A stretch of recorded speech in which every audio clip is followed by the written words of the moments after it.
Hi, my name is Adyar, and I will be presenting my speech for my class. And yeah, um, when I was in the first grade, a classmate of mine wanted to come to my house. At such a young age, I was so excited and asked my mom if she could come over. My mother, obviously excited for me, said, "Yeah, of course she could come over." The next day at school, I told I told her that my mom said, "Yes, you can come over."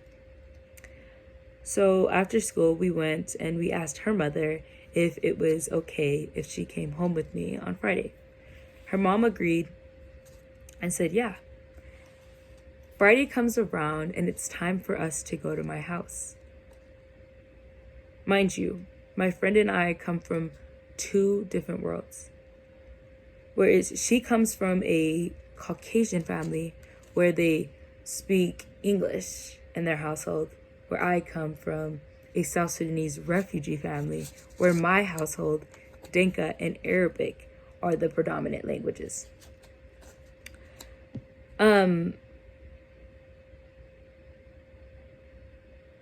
We get to my house, and as soon as we enter, my mom asked me if I could do something for her in our language. And after that I can go do whatever we wanted to go do. Naturally, I just responded to her and said, "Yes, of course, I'll do what you need me to do." But the thing was, I didn't respond in English. My natural instinct was to respond in my language, and which is Dinka and Arabic. My friend was shocked. She didn't know I spoke another language because I never had to speak another language around her or my classmates. It just wasn't the suited environment. This is called code switching.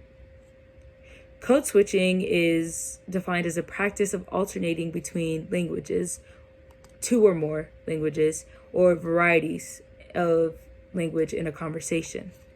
As a trilingual, this was just something that came natural to me and something that I was taught at a very young age to do. Yet, this is one way of defining code switching. Another way to define code switching is in which ways of switching,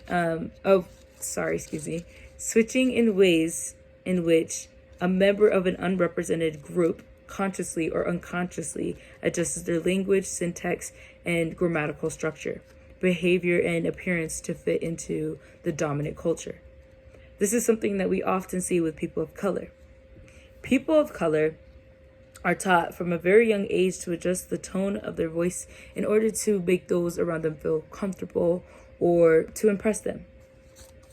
Taylor Washington Harmon with Health Article said, "Growing up as a young Black woman, my mother always encouraged me to speak proper English, free of slang or any other cultural colloquialisms, especially when talking to my teachers or peers." This is because if she was to talk in the same manner she was around her family and friends, she would appear as uneducated to those in a professional status or ghetto in her non-Black peers. However, if she maintained this with her Black classmates, they would have told her that she's not Black enough.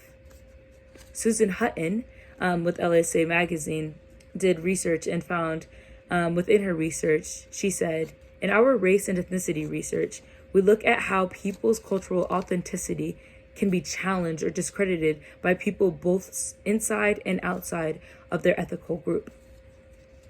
Like accusing someone of not being Black enough, Latina enough, or Asian enough. This is especially hard for people of color because within the cultures, you are either conscious of your code switching or unconscious. The people who accuse others of not being enough of their race are typically the ones who don't realize they do the same thing.